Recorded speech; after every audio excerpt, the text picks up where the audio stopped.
ցուցահանդես ակցիայի շրջանակներում հանդես եմ գալիս ոչ միայն Արսեն Ղուկասյանի պաշտպանը, այլ նաև Արսեն Ղուկասյանի բախտակից ընկեր ու անհետ կորած մարդու հարազատ, որի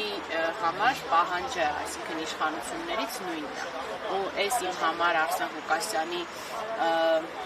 ազատությունը եւ Արսեն Ղուկասյանի համար արդարություն պահանջելը նաեւ իմ անձնական հարցն է։ Ինչ ակնկալիքներ ունեմ, ակնկալիքս մեկն է, որ ինչպիսի անհապաղությամբ, որ կայացվում են այդ որոշումները կալանավորման, նույնպիսի անհապաղությամբ քննության առարկա դառնան մեր կողմից ներկայացված առողջության վերաբերյալ անհետաձգելի ստուգումների եւ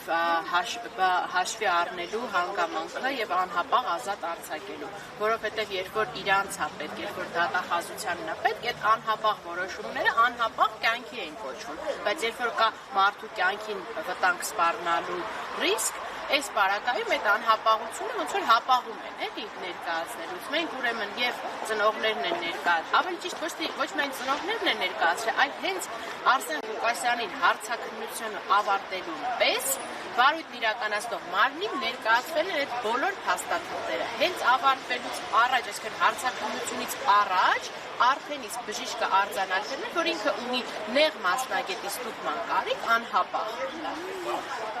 որպեսզի հասկանանք այդ սրտի սարքը աշխատում է, թե չի աշխատում։ Երկրորդ անգամ էլի բարձր ճնշում արձանագրելով, էլի արձանագրվել է հոսպիտալացման անհրաժեշտությունը,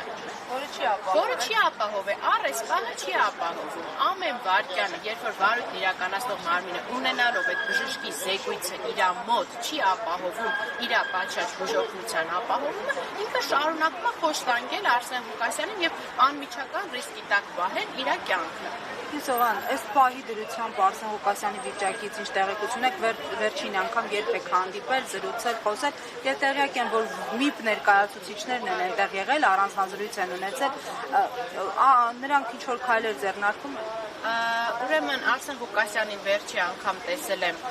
նախորդ օրը երեկոյան, դրա նախորդ օրը այցելել էին ՄԻՊ աշխատակիցները, արձանագրել են, այսինքն եւ Արսեն Ղուկասյանին ընդունելու պահի դրությամբ արձանագրվել է ոչ միայն Արսեն Ղուկասյանի գանգատները կապված իր սրտի հիվանդությունների հետ, այլև առերևույթ այդ խոշտանգման հետքերը, ինչի մասին եւ որ վկայում են, որ այդ քաշքշուկի արդյունքում, այսինքն այնպես չի Արսեն Ղուկասյանին ընդհանրապես հարվածներ հասնելու մեղադրանքներ չկան, իսկ Արսեն Ղուկասյանի վրա կան բռնության հետքեր։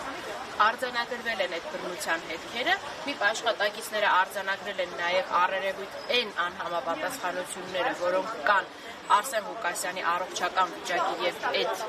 պահման պայմանների հետ, ավել բաներ ես չեմ կարող նկարել, բայց ուզում եմ ասել, որ այդ մտահոգությունները շատ խորը եւ շատ առարկայական են եղել, որ անմիջապես զեկուցվել են եւ իրավասու մարմնին դատախազությանը իմանալով եւ պահանջել են բարձրաբանումներ, թե ինչպես կարելի է այդ պարագայում մարդուն տանել այդ պահման պայմաններում։ Եվ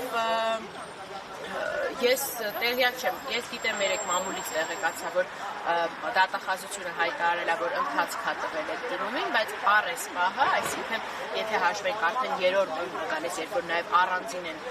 հիվանդության վերաբերյալ տեղեկանքները ներկայացրել, ես երեք ներկայացրել, այսինքն նախորդ օրը երեկոյան են ներկայացրել աշխատանքային ժամը ավարտվել։ Շուրջ 24 ժամից ավել է այդ անհապաղ միջնորդությունը գտնվում է դատախազության տիրապետության ներքո, բայց երբ որ իրանց պետք է այդ 24 ժամվա մեջ մարդու կալանքը կազմակերպում է, բայց կալանքից ազատ արձակելը ոչ։